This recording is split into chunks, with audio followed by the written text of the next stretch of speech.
All right. We continue to steam through FTX 2021, the afternoon session of day one. We just concluded a session on neobanking, and this next session is about embedded finance. Now, embedded finance is the hot new phrase I overhear when I'm trying to get a coffee in Bangalore. Everyone, it seems, is unsatisfied with the number of arms they have and think it would be best if their company grew a new arm and this new arm be embedded with finance. So let's find out what all the hype is about and exactly what is going on. Our next session is about embedded finance, and please join me in welcoming on stage your panelists for embedded finance, the next big thing.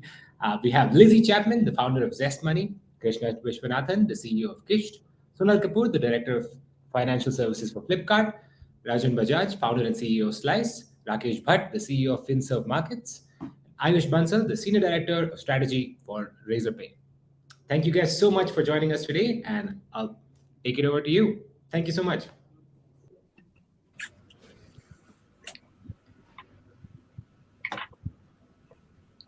Hello, hi everyone. Hi, Ayush, and thanks for having us on your panel. Awesome. Looking forward to an interesting discussion with my esteemed colleagues and panelists. Yeah, awesome. Same here. Looking forward to this. Hey, I guess everyone's video is on. Okay, we can get started. Great. Hi, panelists. Welcome to FTX, the biggest fintech event in India. It's great to be here once again in front of this Power Pack panel. Before I start, I would just like to recap on what happened in the post-COVID era. We continue to see the rampant growth in digital, especially in fintech. All the businesses are in a way forced to think about digital first, and we see newer opportunities emerging by the day. In line with that, we are seeing that more and more platforms are merging financial services in their customer journeys. And that brings to us the today's topic, which is embedded finance. We continue seeing the leapfrog strides in the lending ecosystem. There's a resurgence in BNPL. The context-based finance is becoming relevant. Issuing of cards are no more a monopoly of just banks, and we are seeing super apps coming up to gobble up the fintech market. It's very exciting times ahead, and we have domain experts joining us today who would help us unfold some of these trends. And I'm sure attendees are equally excited as I am to learn what this panel has for them. Before we jump in, I would like to take the opportunity to introduce my fellow panelists on this virtual stage. First up, we have Rakesh, CEO of Bajaj FinServe Markets. Rakesh is a true veteran in the financial service industry, having spent close to 20 years in building and managing credit products. He's currently heading FinServe Markets, where they are building a digital marketplace for Indian consumers. Welcome, Rakesh. Thank you. We have Lizzie, co-founder and CEO of Zest Money. Zest Money makes access to credit easy for Indian consumer class through a 100% digital experience, and is today one of the fastest growing consumer lending fintech companies in India. Welcome, Lizzie. Thank you. Good to be back. We also have Krishnan, founder and CEO of Kisht. Kisht is building technology-led solutions to provide credit financing to today's online shoppers. Krishnan has a very interesting background. You started from designing semiconductor in Silicon Valley to the management consulting at McKinsey, and now you have started up your own, which is Kisht. Welcome on board, Krishnan. Happy here. Good to be here.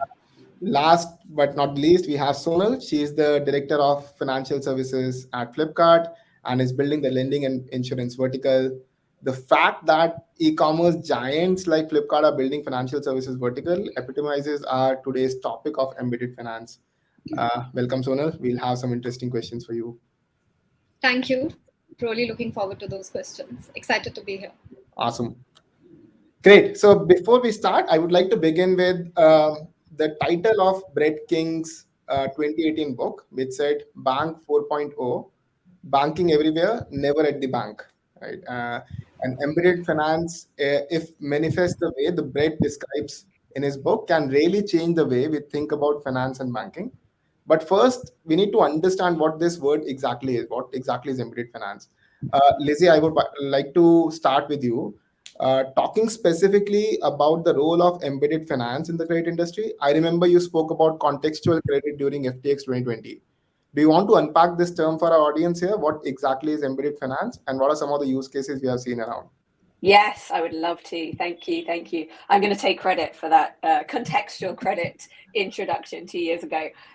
Really, embedded finance or contextual credit is a tried and tested way that economies have operated for millennia, most likely. I'm actually embarrassed to even be answering this question. It should be Rakesh.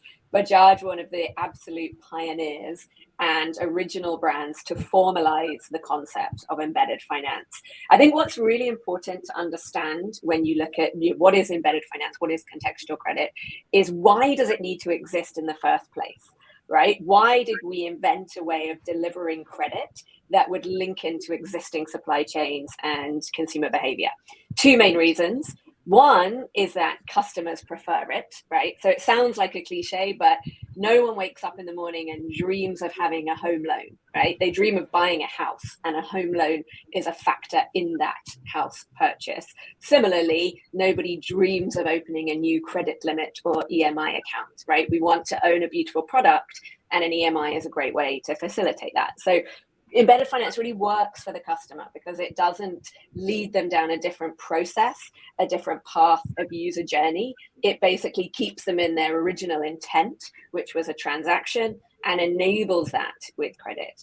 But the second piece, and I hope we get to talk about it today because we have Sonal, but the second piece that people ignore in the current wave of BNPL or pay later in India is that embedded finance exists for a second reason, which is to serve the merchant, brand, or manufacturer. And this is really, really crucial. And this is what Bajaj did really, really well from day one. By serving the brand, and when I say serve, I mean by giving an uplift to revenue, which is what an embedded finance product must do, the brand is happy to subsidize the cost of credit. And this is a really key feature of the most successful embedded finance or pay later companies anywhere in the world. The brand, the retailer, the manufacturer participates in the unit economics, subsidizes the eventual cost of credit to the consumer, and that has many, many knock-on benefits. Not just makes the customer happier, but also leads to a lower credit risk business overall, because by offering a lower cost of credit, you can attract better quality customers. So that's like a really simple sort of primer, but I hope we can go deeper into understanding that merchant leg of the journey, because without the value to the merchant or the brand, I believe the value proposition of BNPL starts to sort of fall away. It's really important to have that economic component because that leads to overall a very attractive business model in time. And that's why Bajaj is one of the most valuable companies. Forget unicorns. Bajaj is one of the most valuable companies in India today for good reason, because they add value to the brands as well as the consumers. So that's my take on embedded finance. Awesome. Yeah, I totally agree. I think Sonal should have a great point of view towards it, like how embedded finance sort of enables them. But we'll come to Sonal later.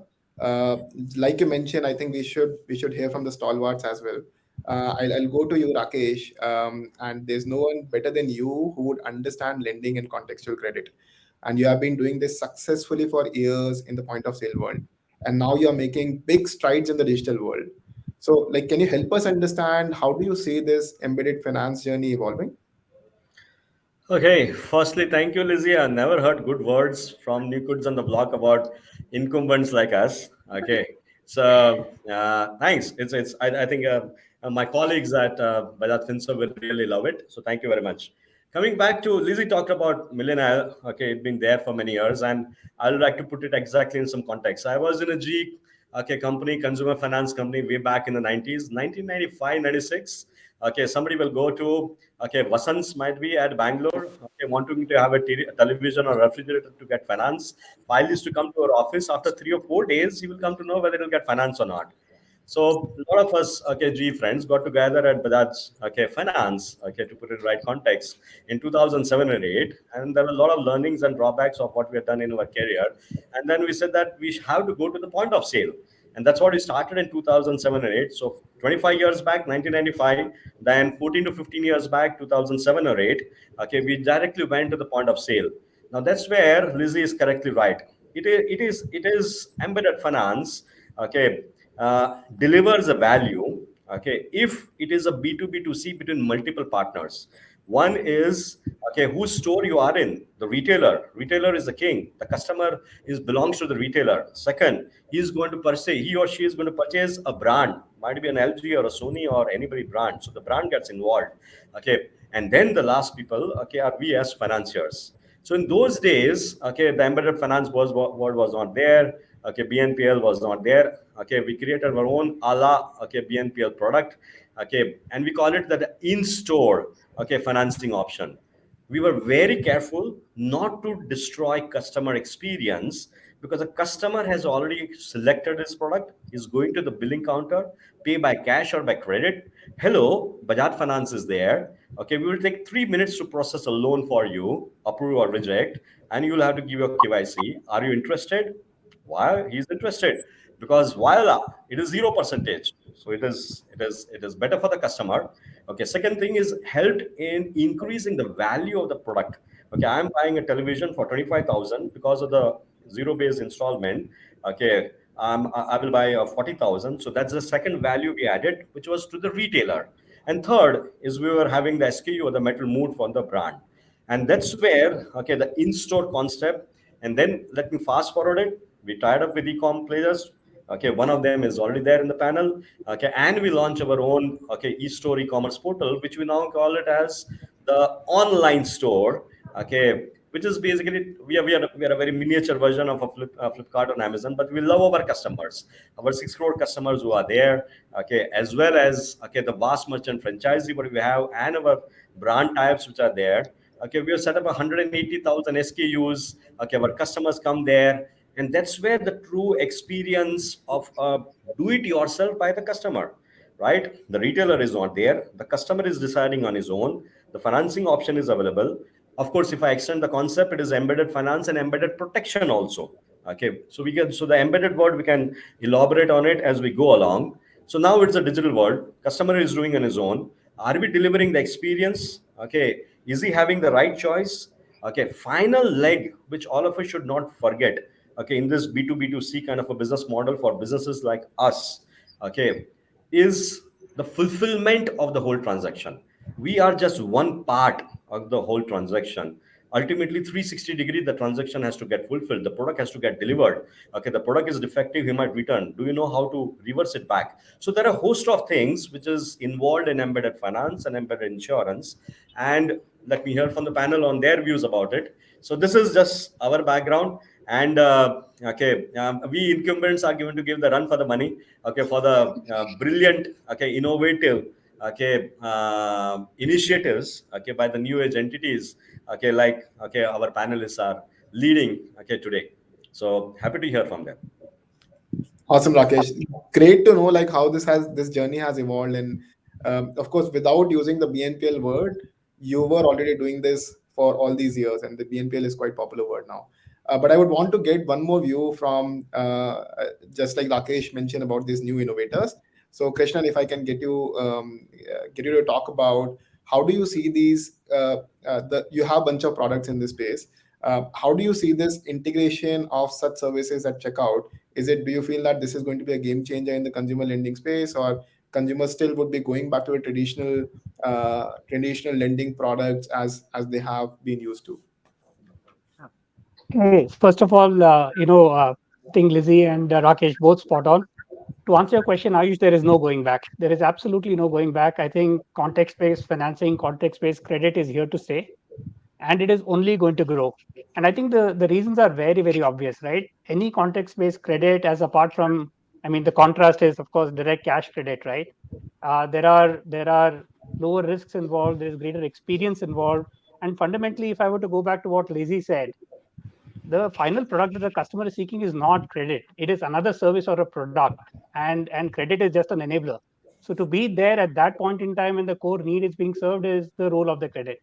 So, context-based credit is going to remain, and embedded finance is only going to grow. And, the opportunity is simply vast, right? We have Flipkart here. Lizzie is talking about Rakesh. We are all talking about B2B2C. I think there's a whole plethora. And if you just take us all the segment here, there's a B2B commerce, which is not even, there's not even been a small crack being made in terms of embedding finance there, right? And just as an example, right? You you have people who want to go and make a purchase at a retail shop for a mobile phone. Obviously, embedded finance exists. What about a guy who's going to a wholesale shop and buying, 50 biscuit packets, right, to sell at his shop? I mean, it doesn't exist today, at least. And therefore, very, very positively inclined towards it. I feel that the next frontier for embedded finance is going beyond B2B to C to even look at B2B commerce and seeing how you can intervene and make a difference out there. All right, awesome. I like how the models are sort of evolving and thinking about the money flow journey. And then when you said like somebody buying one packet versus somebody buying in wholesale, and there also a use case can be there. I really like how this is opening up how we think about the lending altogether. Sonal, I would like to come to you, and I know I've been holding you back, and probably you have guessed the reason. I guess like you are one of the dream platforms for all of us to sell to. So I would love to know from you, like, what are the main reasons why Flipkart would want to do something like an embedded finance? Like, is it a customer experience? Is it brand loyalty? Just like Rakesh spoke, or is it like an embedded, like it gives you additional revenue streams for you or something else? And walk us through like some of your decision making on how do you choose the right partner to serve your customers. Super. So I think I'm going to take a lot of cues from what Lizzie said, Rakesh said, Krishnan said, right? I don't know whether we are the dream platform, but yes, we are definitely a digital platform with a plethora of customers, right? I think the way we think about it is very simple. We have a whole set of about 250 million odd consumers on our platform, and they come from different parts of the country, different genders, different type of work profiles that they have, and all of them at the end of the day are actually seeking very simple, holistic, and direct experience on the platform. I think the way some of you actually called out, right? Credit is not what they're coming to the platform for. They're coming to purchase something that they had decided erstwhile that they want to purchase, something aspirational, something lazy, but they come to the platform, they look at the product, and only at the end do they feel, if I have like a buy now, pay later product or a credit product, it's going to be a great purchase. I love this experience. Consumers are extremely smart, and they expect digital platforms to fulfill the needs much more deeply than they used to expect it before. The way Flipkart thinks about it is very simple. For us, it is all about streamlining the shopping experience for customers, right? Whether it's financing options, it's buy now, pay later schemes, the customer is at the center of it. And the way we think about embedded finance is that the whole objective of embedded finance, I think Lizzie also touched upon it earlier, at the end of the day, it is about cutting out a step in consumers' buying process, right? No longer those 3 days, but no longer maybe 3 minutes, but maybe 30 seconds. How do you keep enabling some of these steps so that the purchase easy for the consumer is very simple, the interface is extremely seamless? I think that's obviously what is top of the mind for merchant like us. And of course, we've seen a goodness that's coming out of financing options and buy now, pay later. And in fact, the type of carts that the consumers end up creating when they are aware that they have something like a buy now, pay later available, the amount of stuff that they want to purchase, the transactions that they make on the platform. At the end of the day, even at times, the cart abandonment rate, right, so significantly reduces after you start looking at options like buy now, pay later, because it's just so seamless, right? Don't worry about putting in your card, just click on pay later and it's done. So a lot of these things obviously are sort of, in a way, driving repeat transactions, driving loyalty towards the platform, and that is exactly what is a tangible output that somebody like Flipkart is looking for. So that's how Flipkart is thinking.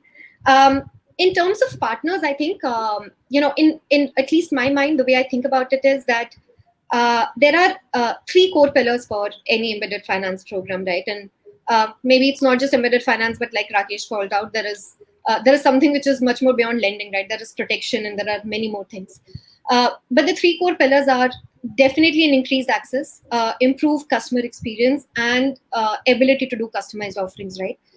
And the last pillar can be a massive differentiator, and it also becomes one of the most important parameters for us to decide on, which are the partners with whom we can actually work on very customized offerings, right? We've been working with Bajaj for over 5 years. I remember when I joined this company, we started working with Bajaj. So it's been a great journey now. And, over the period of years, we've sort of every year, there is a new product that is being launched or worked upon. So at the end of the day, the way we look at it is, does the partner focus on customer experience like us? If yes, then it's a win-win. And second, if the partner is in to sort of take the feedback from the customer, hear what the customers are saying, even if they're not talking, at least get a sense of what the customers are feeling, what are they thinking, and customize the products accordingly. I think that's all we need. And then it's a win-win partnership for the customers as well. Awesome.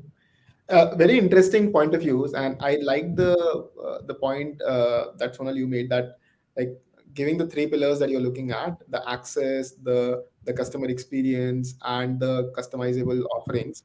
But in the end, all of these are still the customer is the center of it. Which brings to my next set of questions. I wanted to understand who the ideal customer is for all of us. When we look at credit, the customer profiling is absolutely very important. Lizzie, you have been targeting young millennials with your product positioning, and you spoke about how post-COVID has sort of accelerated this growth for you. In this era, when we are seeing a lot of e-commerce emergence is there, a lot of D2C brands are coming in. How much do you feel that the enablement and willingness to buy comes from easy access to credit? Yeah, no, absolutely. That's kind of our entire reason for existence. So we've been passionate about pay later products or embedded finance for more than a decade in India, by the way. If you don't know, the founders of Zest were previously with another fintech, and we came in 2011 and we built a product called Pay Later, which a lot of people can't believe. That's how old we are. But basically, we believe that India was going to become a pay later first market, and that credit cards would not have the dominant position that they do in other, Western markets. At that time, we just thought credit cards were an outdated technology. But the more we studied the business model and understood the challenges of the credit card business model and how customers react to that, and just to give you an example, about 50% of credit card revenue comes from effectively late payment fee, or people making a mistake and not paying on time. That's a very cynical business model. It's a business model that young people particularly don't like. Young people are reckless. Sometimes they make mistakes. Sometimes they forget things. That's classic young people behavior all over the world. And so a business model that is designed around, making money from mistakes is one that is generally rejected by young people today. And we were seeing that phenomenon in many Western markets. So in markets like Australia and the US, millennials were less likely to have a credit card than their parents, quite significantly, as a sort of 1:3 ratio. We then looked at India. Now, 65% of this country is under the age of 35, right? So this is literally a country of young people, millennial or even younger, Gen Z. And these people are obviously very skeptical about credit cards. They've had horror stories from parents. They also don't even understand, why do I need a physical form factor, right? I'm perfectly comfortable doing everything on my mobile. And to your point, during the pandemic, over the last 2 years, what's happened is that has not just been a behavior, it's become a way of life. So young people in India today almost live in a digital world, even in the analog world, right? So they're walking down the road, but they're WhatsApping 24/7. They're on every form of social media. Education is completely digital. Dating is completely digital. Everything is in their digital ecosystem. Even when they go into a physical retail shop, we observed, they're actually still on their mobile phone, right? So young people never detach from this device. And that's a massive opportunity to really innovate on the pay later business model that exists in the physical world. So that's why we started about 2 years ago to build out our in-store proposition as well, specifically designed for the type of customer who is completely digital, even in the physical world. So we said, let's use the pandemic situation to go deep into understanding that customer segment. Let's give them almost a UPI experience of a pay later, even in a physical store. And that's been one of the biggest surprises for us. The take up of that has been phenomenal. We're growing that business at sort of 10 to 15x year on year every month. Our online business is anyway growing at about 4 to 5x year on year. So you can just see the amount of demand that there is for these products amongst young people. And we are not a business that, you know, throws money on customer acquisition. We're not a unicorn. We've never had, you know, bags of money like some Razorpay. So we don't throw money at acquiring customers. We have to work hard with merchants to acquire customers. And that means that we actually get to see what is real organic demand for these products in this country. We're not just, you know, throwing cash back and saying, come and use it. We're saying we've built a great product. Do customers organically need this? And I can tell you right now, they're voting with their feet. There is so much pent up demand. And I think it's really exciting. It's really encouraging. It's a sign that young digital consumers are demanding transparency, honesty, clarity, and fairness in their financial products. They refuse to fall into the traps of the past, the mis-selling, the late payment fees. They're being demanding and being transparent, and we're really, really excited by that. And that's why we think this is going to be a much, much bigger pay later market than a physical credit card market anytime soon. Awesome. I'm glad that both of us follow the same philosophies of not acquiring the customer through cashback.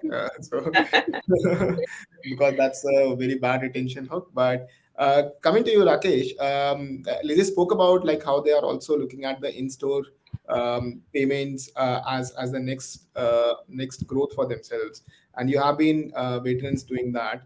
But if you link it back to the customer ownership, you have also launched something which is super apps, and you're planning to release it very soon.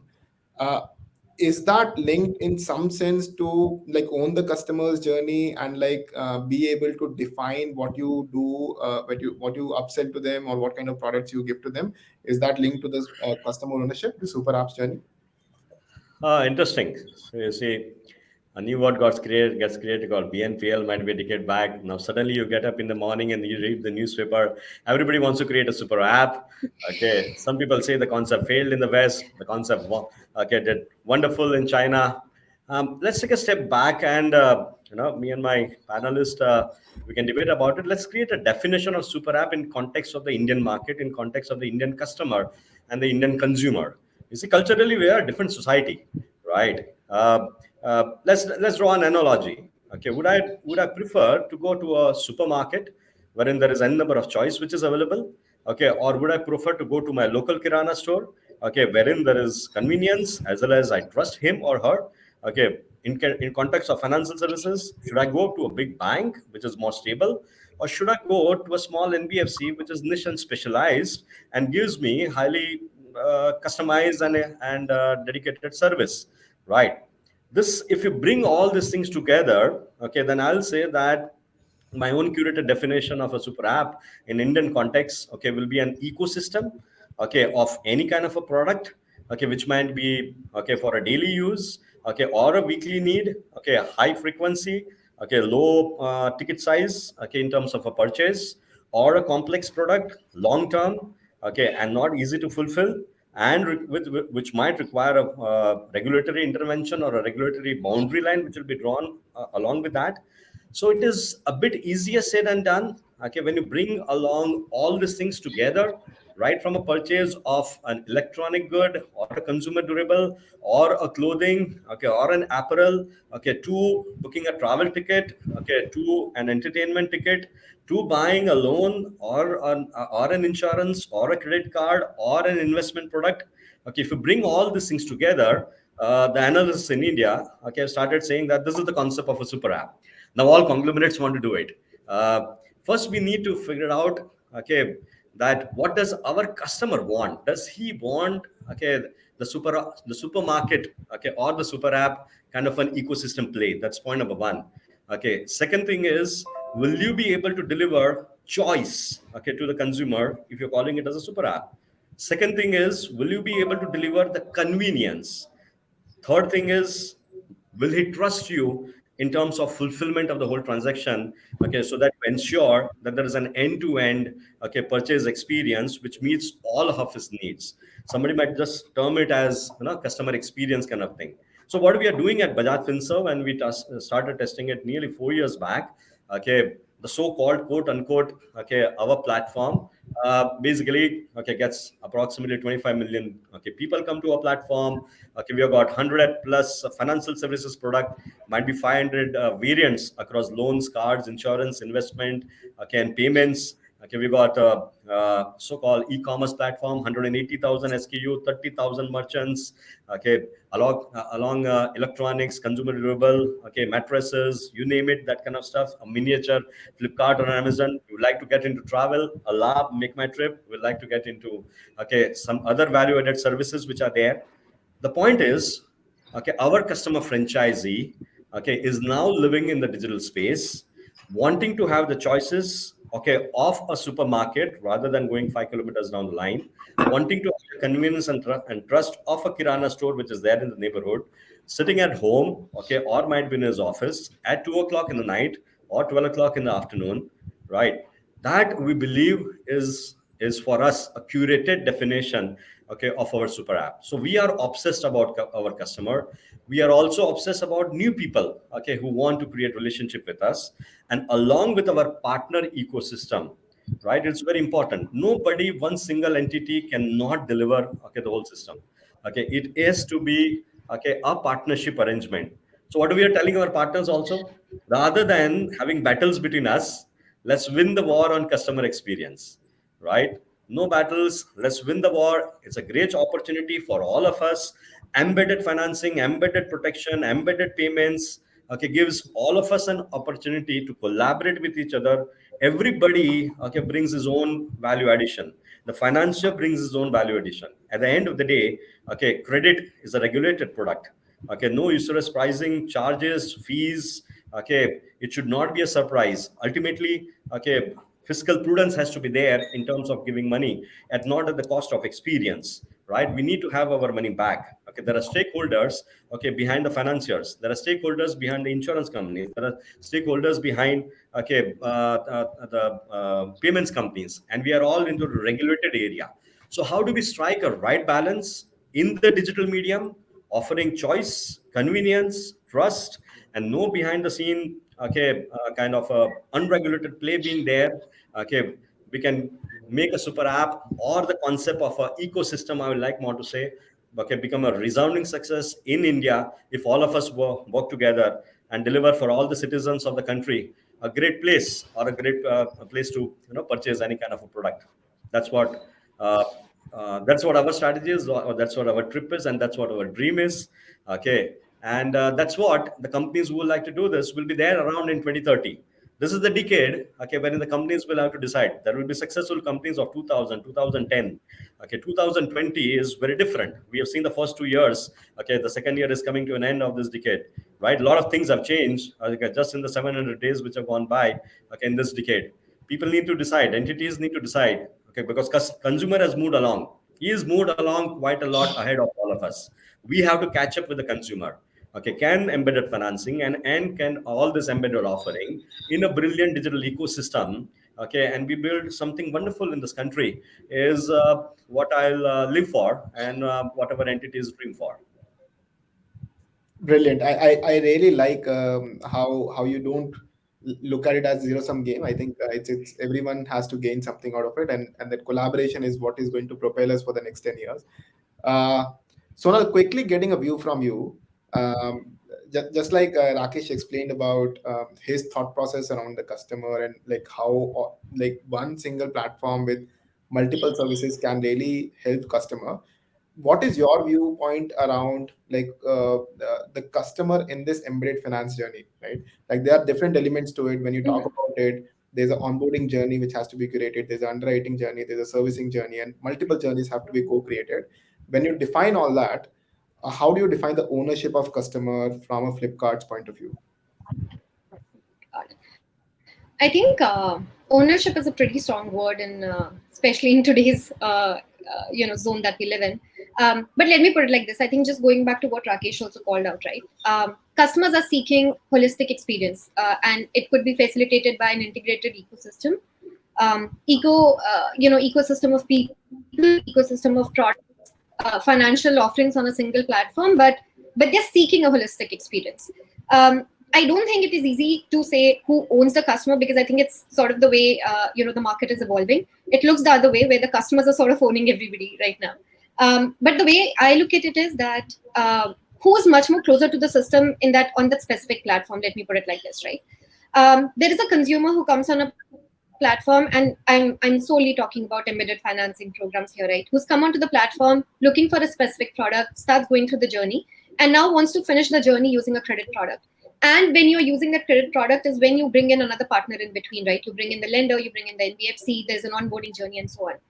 I think the larger point here is which of the partners has a larger responsibility towards the customer in terms of maintaining the experience, maintaining the guardrails of the experience, maintaining the data sanctity, right? And again, different platforms will have a different view, but we very strongly feel, given that we are solely focused on customer experience, and as I said before, the reason we started doing it is customer experience. We want to ensure that we are doing everything right by the customer, right? So we want to be cautious about ensuring that the data is secure. We want to be sure that the customer has to sort of go through very minimum friction points during the journey.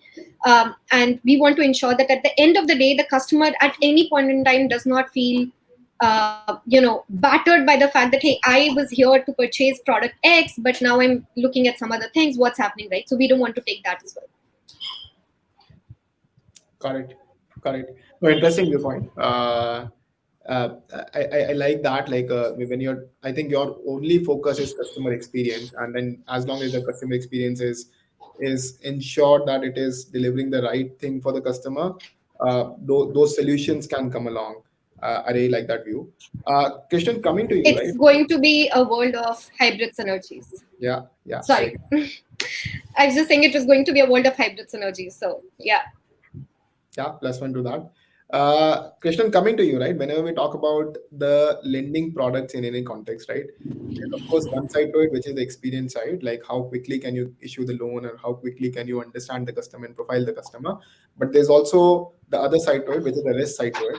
And here, when we talk about embedded finance, the risk also has two contexts to it. One is what is the risk that you're offering to the platform, and the second is, does customer understand the risk very well or not, right? Are you making the customer aware about the risk of the product or not? So what is your take on both sides of the risk, and like would you want to elaborate any strategies that you are driving to make this awareness? Yeah. Hey, before I answer that question, just a quick take on the prior question. I think whenever I've seen this question in many panels, this whole concept of customer ownership, I just feel it's a very fallacious line of argument. Nobody owns the customer.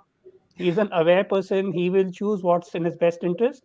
And I think every person in the stakeholder, right, whether it's a Flipkart type platform, whether it's new age companies like us or Bajaj, we just need to remain relevant to the customer. I think that's what we are trying to do, and then the customer will choose. So I just wanted to paint that picture that it's genuinely a synergistic world out there, and I don't know why this question keeps persisting.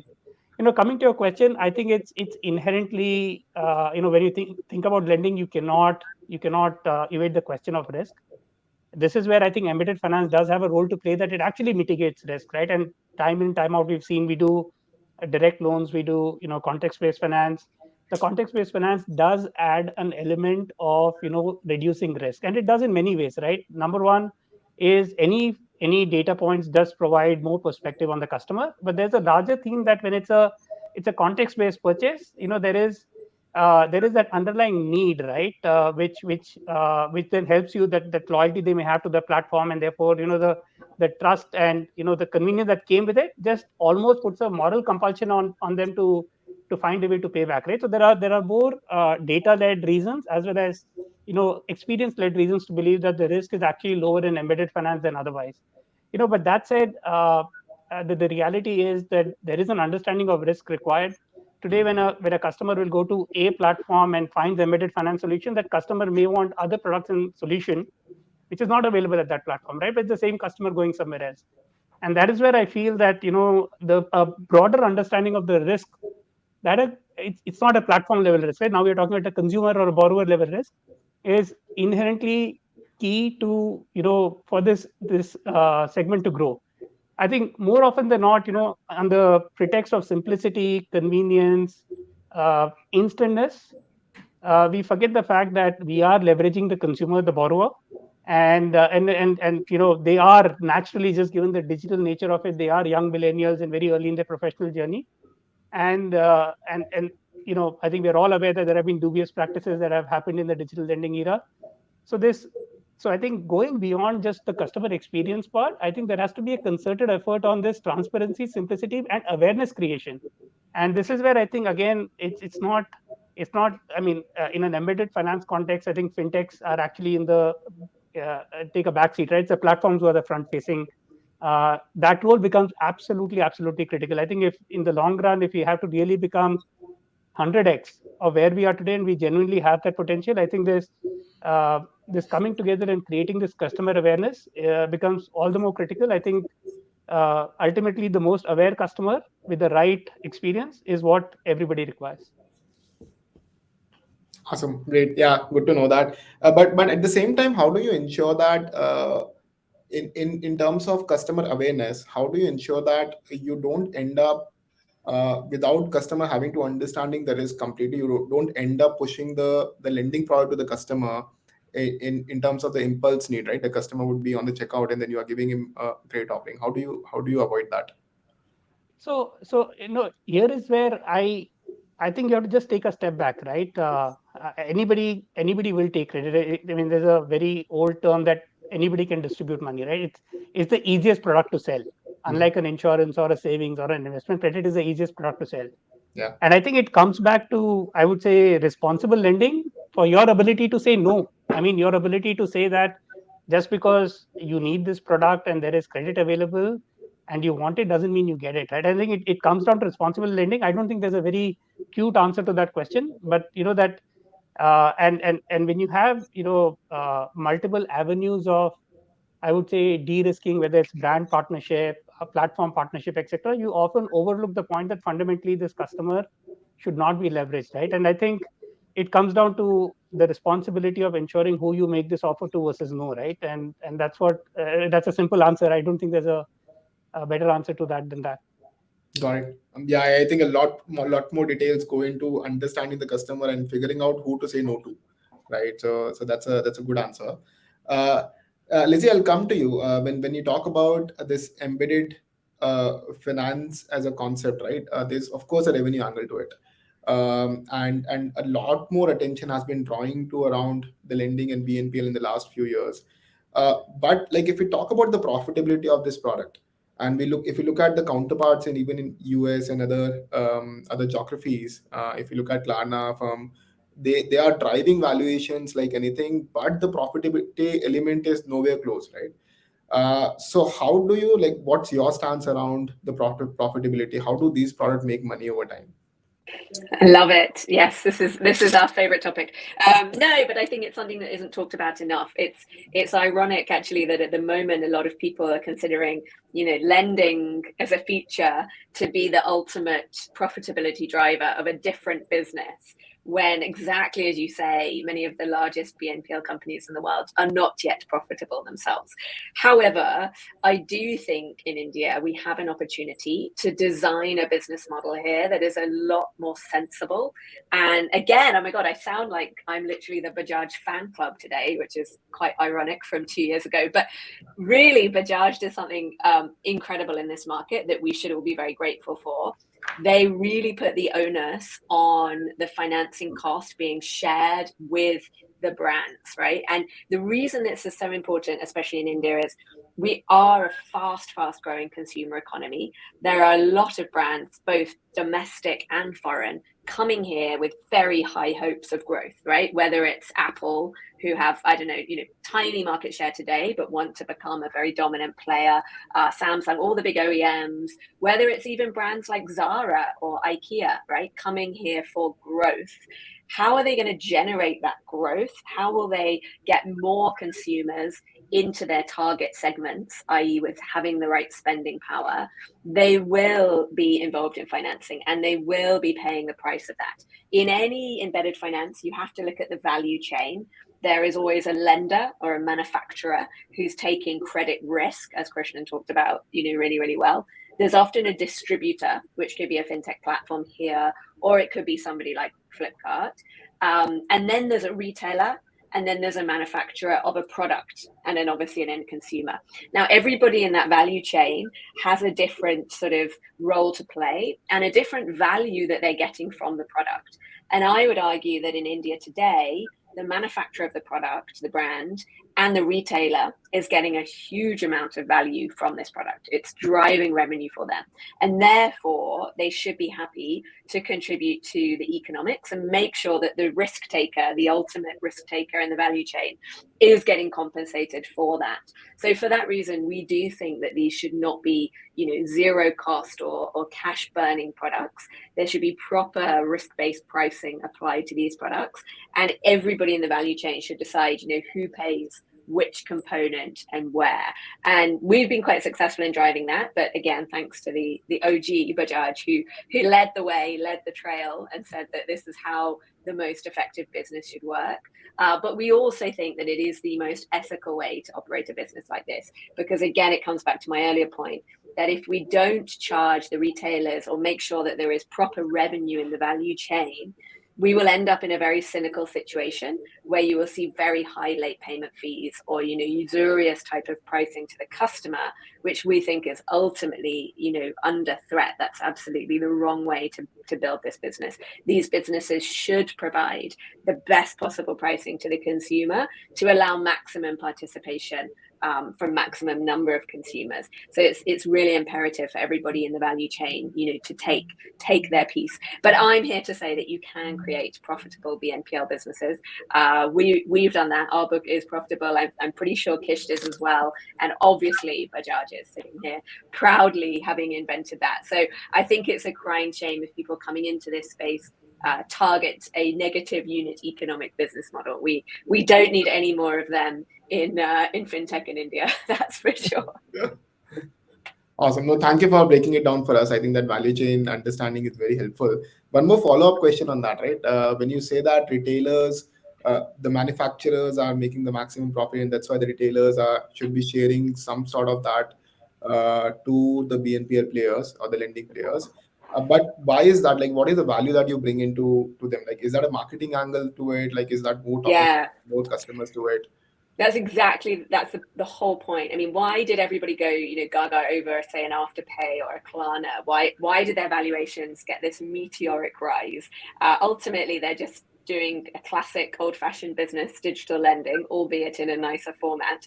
The reason is their revenue profile over time became very different to a classic consumer lending revenue profile, which tends to be quite volatile. You get something called credit cycles in credit businesses. But what you saw in companies like Afterpay was a much steadier revenue profile, because 70-80% of their revenue was coming from the brands directly. So if you actually read some of the analyst reports, why were investors jumping on these companies? The analysts were almost saying, this isn't a credit company, this is more like a SaaS company, or this is more like a digital marketing company. And I think that's really, really important. And we have to remember that that's part of what a BNPL offers. And I'm sure Bajaj would never call themselves a digital marketing company, but if you think about what they have done for Chroma, they have superpowered Chroma's revenue over the last few years. How is that not a digital marketing company? So I think that's a really good lens to put on BNPL in this country. A good BNPL that's doing its job well is not just adding value to the consumer. The retailer and the brand are also seeing the value and therefore supporting the revenue. Yeah. Awesome. Rakesh, going back to you, like what is your take on this revenue and the marketing play that the BNPL offers for the retailers? Yeah, so I came to know about the word called BNPL sometime in 2016-17, or might be after I met Lizzie.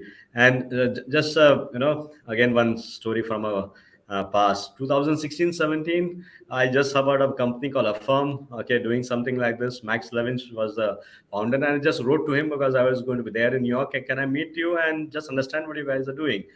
I couldn't meet him. He was traveling, so I met his chief of staff, and he explained for 10 minutes. And I said, "Hey, hello, this is like our EMI card. What we'd give at our point of sale." And I told him that we do it for 60 million customers in India, and he fell off his chair.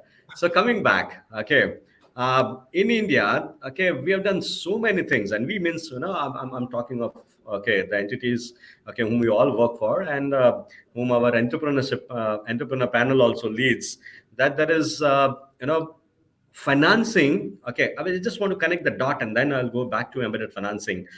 For a second, I would like to drop the word embedded, okay, because I want to align with Krishnan, okay, who rightly highlighted, and I was speaking about it. Lending is a business of risk management. Okay, it's not a business of selling loans, right? At the end of the day, okay, a lender also is an intermediary.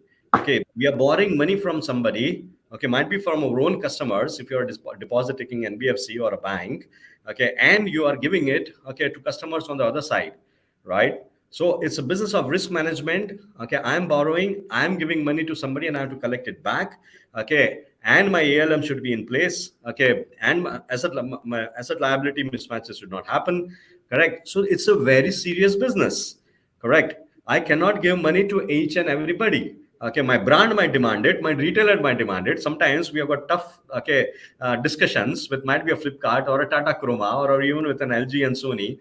Okay, hi guys, you got a reject rate of 30%. You are destroying our customers' experience. Okay, and this is not good. My customer is getting dejected. Now, well, so it's a two sides of the coin. Okay, as I was hearing Sonal. Okay, so Sonal, I totally agree with you. Customer experience is the one side of the coin. So we lenders, okay, sometimes are been told, you guys don't understand customer experience. We understand fully customer experience, but there is another side of the coin to the transaction. Okay, is a very serious transaction in terms of giving credit to somebody in a regulated framework. No usurious pricing, charges, nothing, okay, which the customer will be surprised, not crossing the boundary lines on the regulation side. Okay, we need to be watchful about that, right? So it is this part of it, okay, if we keep the right balance, and that's what I was saying, it is a collaboration between the retailer, as Lisa said, between the retailer, between the brand, okay, and us, on how we win the customer for them. In turn, their SKUs move, their metal moves, okay, their sales zoom, okay, we make some small money out of it. Okay, customer gets great experience, BNPL. Okay, it can be interest bearing also, no harm in doing that. It can be 0%, it can be slightly interest bearing also, depending on the credit profile of the customer, depending on what kind of financing scheme you want to offer. So there is host of intricacies behind this. It's like a iceberg. Okay, what we want to deliver, Sonal, on your Flipkart platform, okay, is there's a tip of the iceberg. Okay, and it is very simple. It's like a Google search. We want to deliver that experience to your customers, but behind a Google search, there is tremendous complexity, right? There is tremendous complexity, and that is a complexity, okay, we manage at our end, okay, as financiers, right? So we have to deliver value to the customer, to the brand, to the retailer, at the same point of time, our customer behind. Okay, that means the people who have deposited money with us, okay, our regulator, okay, and being conscience keepers, or being, okay, a fiscally prudent organization of the country, okay, not being on the wrong side of the law, is also a huge responsibility we need to undertake. So it is I'm not painting it as a complex bit, okay, but there is a lot of things which go behind the scene in this embedded finance framework. Okay, so one side is customer experience, another side is fiscal prudence or risk management. It goes hand in hand. Then only everybody can win this, okay, game. I like this partnership, that people are playing to the strength, right? Like the platform knows customers better, and they want to give the best of the experience, and Yeah. the customers knows the risk better, so they want to ensure that the risk is not passing on to the platforms. Amazing. Uh, I guess I'm also mindful of the time. Sonal, I just want to hear from you one macro trend. I just want to understand from you what's your view on that. So we keep hearing this anecdotes like McDonald's is not really a restaurant but a real estate business, right? Harvard and Stanford's are hedge funds, and like more recently, another phrase came in that Starbucks is becoming a bank, right? Kunal Shah also made a statement that lending is a feature. So, in your opinion, like, is this where we are heading towards, where all the businesses are going to have some sort of financial context to them? How do you see this? I think every business already has a financial context to them. We just sort of spent about 45 minutes discussing that, right? The end game is making the payment. For making the payment, various financial instruments come into play. So financial context does not go away. I'm just going to highlight that one word that I think we've all been sort of calling out in different conversations. That's called collaboration. right? Collaborate between customer experience and risk management, collaborate between providing the right, customized offering to the customer, but at the same time, taking the cue from what Krishnan said, manage your risk, balance out things. So I think financial context is always going to be there. There is no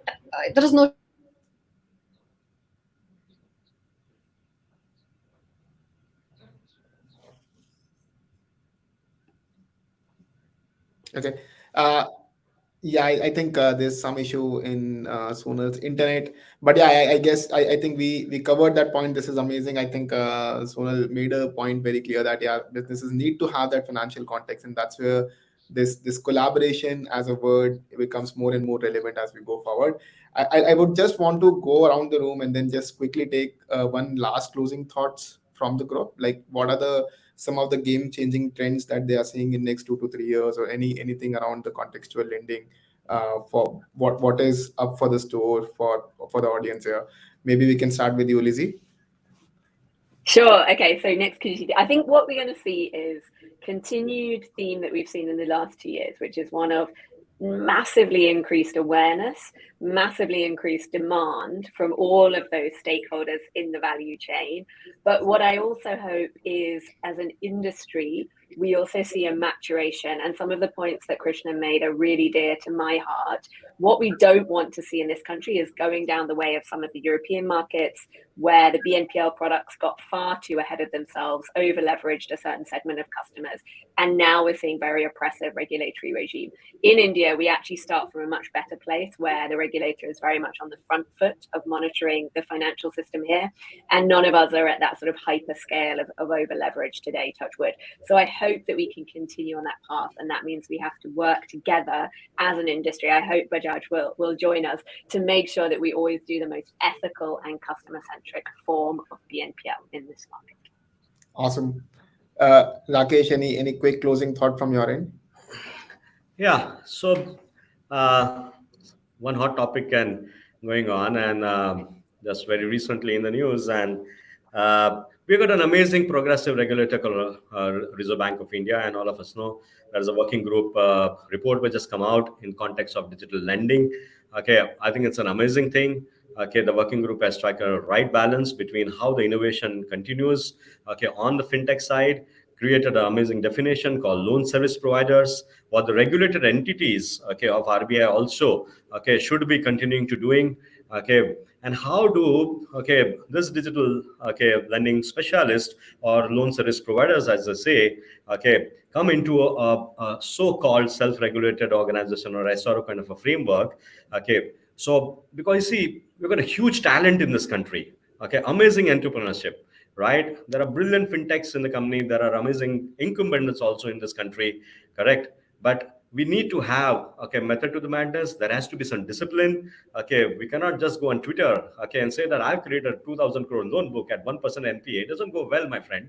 Okay, you have to say this in context of your banking partner, right? You have to say that I'm helping customer, okay, to originate a loan for him or her, right? So there are some responsibilities, okay, all of us need to take up. Okay, and I'm going to, and I think, okay, a lot of progressive regulations, so that the fire of innovation, okay, the talent of entrepreneurship, okay, and the great, okay, incumbent companies like us who are there, okay, are going to all work together. Of course, we are going to give run for the money for everybody, okay, who are going to enter new, okay, but I think a couple of years, okay, we need to be watchful. We can build a great story, okay, out here in India. Awesome. Looking forward to this. Krishna, any quick closing thoughts from your end? No, the only thing I'll say is embedded finance is going to be on steroids for the foreseeable future. I just feel that, it's I mean, even if you look at B2C, right, it's BNPL has not penetrated the Kirana store, at least not to the extent we don't like, right? So I just feel that the opportunity is just immense, and things like UPI, of course, helps.